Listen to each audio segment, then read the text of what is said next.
Hello everyone, it's Nady, and today we'll be testing out the new ColourPop No Filter Face products. As you beautiful people know, this is about the products, not the people behind them. Any tiff you may have with them, please cast it away because this is a channel of positive energy. Okay? Thank you. So I honestly wasn't even gonna film today, but I just went for a run, I took a shower, and I have so much fucking energy now. Plus, when I came back, I noticed these bitches sitting in my mailbox. I could not let these sit around all week, and I have to test the shit out of these. I feel like a lot of people have been reviewing these lately, but I have been so good, and I have not watched a single review, so I don't know if people are liking them or not. Fortunately, if they do suck, they were kind of on the cheaper side, but if they don't suck, yay, they're on the cheap side. I personally hope they are good because I love ColourPop, like their eyeshadows are the shit, and I love their concealers. But to review today, we have the No Filter Foundation, we have the No Filter Sheer Press Powder, and of course, the No Filter Setting Powder. Having studied the art of cheapassery, I'm finding that a lot of the drugstore foundations are actually better than the really expensive ones, so I'm kind of hoping that's the case here because this was pretty damn cheap. I'm on the ColourPop website right now, and we'll start with the foundation, which has 4.5 stars, not bad at all, and this will run you $12. They say our oil-free full coverage foundation was formulated with soft blurring pigments to give you a long-wearing natural matte finish, no filter needed. The reviews actually are pretty damn good. Like, the worst anybody has to say about this is that it's just okay. They say this is light to medium coverage, it goes on very dewy and builds nicely. The biggest con is that the foundation transfers on absolutely everything, even after it's dried down. I am gonna set it with this powder, so maybe that'll help, I don't know. A lot of people just seem to really like this, like it has an amazing shade range, and they suggest going in with a brush first and then blending it out with a sponge after. So these reviews actually make me a little bit more excited to test this out. ColourPop also says this was developed for the selfie age. Our full coverage natural matte foundation delivers flawless looking skin from day to night. The oil-free lightweight formula blends smoothly and is easily customizable to create the coverage you want. Build it up or sheer it out. It was developed with innovative soft blurring pigments to deliver true color while looking and feeling natural. The lockable pump is easy to use and keeps your routine mess-free, and as always, it's 100% vegan and cruelty-free. I have no idea if they had this feature when I ordered it, but I definitely missed it if they did, but now they have like a color finder. I just had to kind of smush my face up against the screen and guess, so I guessed light 75, which that actually might be pretty good. Next, we have the pressed powder, which retails for $9 and got 5 out of 5 stars. Fuck me, that's really damn good. ColourPop says this weightless natural matte sheer pressed powder reduces shine and blurs and imperfections in a convenient on-the-go compact. This ultra-fine powder blends seamlessly onto bare skin over foundation or as a touch-up without creasing or caking. It's 100% cruelty-free, it's vegan, it was photo-tested for no flashback, giving you a natural matte soft focus look anywhere you go. The reviews say this is a good product, but it doesn't really add much coverage. You should definitely use it to set your foundation, which is exactly what the fuck we're gonna do. And finally, we have the loose setting powder, which once again retails for $9 and once again got 5 out of 5 stars. It looks like they have 3 different shades to choose from, and I'm looking at the ingredients, and the first ingredient is of course talc, which is very, very typical for setting powders, but I'm also seeing a lot of different kinds of silicone, so if you have a silicone allergy, stay the fuck away from this. But they say lock in makeup with our translucent, weightless, loose setting powder, developed with ultra-fine, smooth powders to provide a long-wearing, soft-focus matte finish without feeling heavy or looking cakey. They pretty much say the exact same thing as they did with the pressed powder, where they did test this out and you won't have a James Charles moment. However, in the reviews, people are saying that there is indeed flashback. It's a good product for setting your powder, but if you're going to be using flash photography, maybe not the powder to use. Which the ingredients do say that this may contain titanium dioxide, which is typically what causes flashback, so I'm not sure if that's just in certain shades or what. But I am so freaking excited. Let's go ahead and hop into this shit. I did already prime my face with this Cover FX blurring primer, and I think on this half of my face, I'll use a brush, and then on this half, I'll use a damp sponge. So let's go ahead and squirt some of this on a brush. Ooh, yes. Oh my god, that is very liquidous. Ah, it's sinking right into my brush. Shit, okay, let's put some on. Holy shit, I can't tell. Maybe that might be my color. So it might be way too fucking yellow too. Damn it. Okay, let's see how this applies. It does actually seem to be going on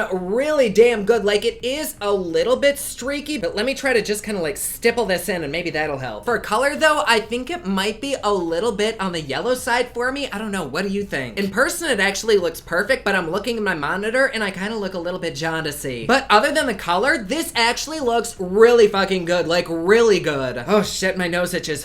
To me, it's definitely not full coverage. It's more like medium light coverage, but it does definitely have some coverage and it goes on super cleanly. Truthfully, I don't think I really need another layer of it, but I do want to see how it builds up with a brush, so I'm just gonna go in with 2 more little pumps. Maybe we'll put a little bit extra under the eye because daddy was up all night, and let's just say my protein levels are very good. Just kidding, I was watching a movie. Wow, I gotta say, I'm actually really impressed, but I do notice that it is streaky when you kind of swipe it, so if you stipple it in, it looks really good. And that does appear to be pretty dewy, so we'll see if that dries down at all, but let's go in on the other side with the sponge. I have a feeling that I'm probably gonna blend all of this out with the sponge by the end. I don't know. We'll go in just like we did before with the 3 drops, and that is so damn liquidy. All right, here we go. Oh shit, why the fuck is my nose so itchy today? Fuck you, allergies. Okay, so blending it out with the sponge definitely makes it look a little bit more natural, but I also think it really takes away from the coverage. Maybe I didn't apply quite as much, or maybe this just soaked up a shit ton, but I feel like I definitely need the second layer on this side, whereas on this side, I didn't feel like I needed a second layer. But as far as how it looks on the skin, I definitely pick this side. Like, I think pressing it in really helps, whereas this side, it just looks like it's sitting on my skin. So let's go in with another few pumps. And I do want to note that to get this coverage, I've used like, what, 12 pumps? I know this shit is really inexpensive, but that ain't gonna last you very long at all if you have to use 12 pumps a day just to get coverage. But with that being said, it looks absolutely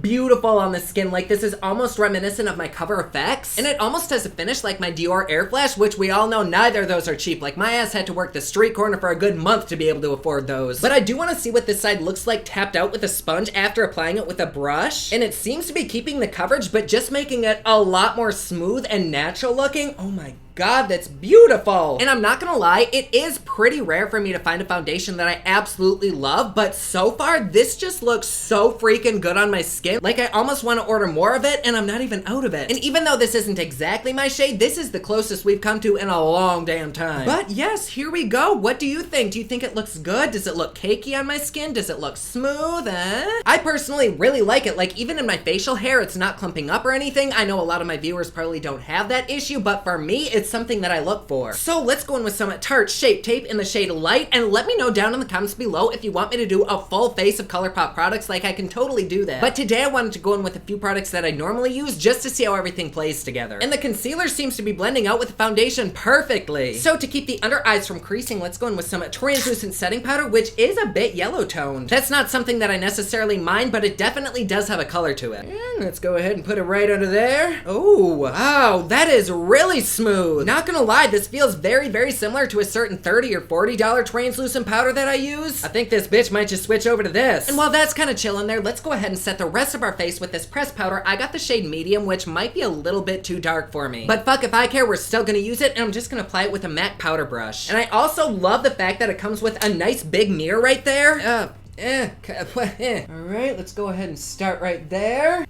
Okay. It honestly doesn't seem to be doing that much. Let's really dig in there. I thought it was gonna maybe take away a lot of the shine, but I do still see quite a bit of the shine poking out from underneath here. Let's go in with a bigger, fluffier brush. Maybe that'll help. Shit, the brush is so fluffy it doesn't even want to come off. I don't think anything is really going on there. Okay, let's go back to the MAC one, and I'm just gonna dust away the under eye powder with this. Not really sure if this is doing much. It's not like this looks bad or anything, but I definitely don't see any added coverage, like, at all. But I gotta say, this shit does look good. Now that this is dry and supposedly set, let's see if I can take it off with my finger, because somebody did say that it does just wipe off. Yes, it kind of does. I mean, not as bad as other foundations do on me, but it's certainly not, like, stuck into my skin. See if I can just kind of blend that back out. Just for shits and titties, I'm gonna go in with another layer of this powder just to really set it. But this is what it looks like. To me, it doesn't look like super natural anymore, but it definitely evened out my skin, and it doesn't look cakey. I don't know if it's the dewiness of the foundation, but my skin does have just a little bit of texture that I don't normally notice. But otherwise, I actually think this looks really good, like airbrush pretty. So now that this is all on and set, let's go ahead and do an entire look and do a wear time test. For bronzer and contour, I'm going in with Piers Inventor, and this might just be me, I have no idea, but even though I set the foundation, it still feels a little bit tacky. And that could be because of the weather, the humidity, I have no clue. It's not like it's annoying or anything, but it makes me a little bit worried for the wear time. To fill in my brows, I'm gonna go in with CoverGirl's Brow Pomade in the shade 710. Damn, I need to tame these. My eyebrows look like glued on dryer lint. I'm gonna go in and prime the eyes with NYX's Shadow Base. And to start the eye look, I'm gonna dip into Anastasia's Soft Glam palette into the shade Tempura. And I'm gonna place that all over the eye from lid to brow just to kind of set that primer. Then in that same palette, I'm gonna dip into Burnt Orange. And we're gonna blend that out all along the crease line. Then let's go into this dark brown shade, which is Cypress Umber. And just really smoke it out and slowly start to work it about halfway into the crease. Oh, fuck a duck. I forgot how much I love this palette. And let's also take a little bit of that brown right there on the lower lash. With the Morphe 35B palette, I'm gonna dip into this neon pink, and we're gonna smoke that out all along the lower lash line. Then let's dab a little bit of Cover FX Shimmering Veil right here on the lid, and I'm only gonna take this about 2/3 of the way to the outer eye. Then over that, some unique pigment in the shade Sassy, and a little bit of brown in the waterline. For blush, I'm going in with my favorite Essence in the shade Satin Coral. And for highlighter, I'm actually gonna go in with an unreleased PopLuxe highlighter. What do we think? Oh, shit, yes. Holla if you think this shade needs to come out now, like, oh. And for lips, I'm gonna go in with ColourPop's Dirty Birdie, mixed with a little bit of the CoverGirl gloss in the shade Candy Cat. And here we are with the final look. The lips are very bright, but you know what? That's okay. So far, I kind of fucking love this foundation. Like, it looks and feels so nice. Like, it's not really rubbing off anymore. I don't know if it just wasn't dried down all the way before, but it feels great now. Like, I can touch it and feel it and rub it and nothing's coming off. So let's go ahead and do a wear time test with this. I will see you in just a second. And we are back. We did just hit maybe like the 5-ish hour mark, and I gotta say, this still looks very good. Except for in my T-zone area, which is kind of weird to me because I'm not an oily person, but it seems to really be breaking down on my nose. Not sure if you'll even be able to see that, but it is a little bit splotchy and it's kind of breaking apart. Let me see if applying a little bit of powder with a sponge will help fix that. That did kind of help, but you can still see that it's kind of breaking apart. I think that unless you're using a mattifying primer, that might just be as long as you can wear it for oily skin. But everyone's different. Maybe it's the way I applied it. Nonetheless, I still really like this foundation. Like, I'm gonna use the fuck out of this. Also, not sure if you noticed, but I did change my lip out. I like this a lot better. I don't really think it oxidized. It might be a tiny bit darker, but I can't really tell. What do you think? Overall, I really like this foundation. Like, I definitely 100% recommend it. It looks really, really pretty on the skin. You do kind of have to find what works best for you for application method. For me, it was using a brush and then dabbing it in with a sponge, but after doing that, this looks so expensive. I also really like the setting powder. It did an amazing job. It really held my concealer into place. In fact, I would almost use this instead of this because I don't really think this did much of anything. Even when I swatch it, it's totally clear. I guess it's soft feeling and very finely milled, but to me, it's kind of pointless. I don't think it really did much to set my makeup into place. I think you'd be better off setting it with a loose powder or just letting it dry on its own. Otherwise, I absolutely recommend this shit. Like, how it looks on the nose isn't a total deal breaker to me. Like, I can go in and reapply it very easily. However, if you're on the oilier side, I don't know that I would recommend this. Overall, though, good job, ColourPop. I mean, your shade selection was great, your formula is pretty good, and the price is affordable, so shit, yes. But there you go. Like always, please be sure to subscribe and hit that notification bell down below so that you're notified anytime I upload a new video. Don't forget my newest collection of highlighters, including Black Ice, which does change from black to white, is available at thepopluxe.com. Also, my latest album, Kiss of Fame, is available everywhere online that music is sold.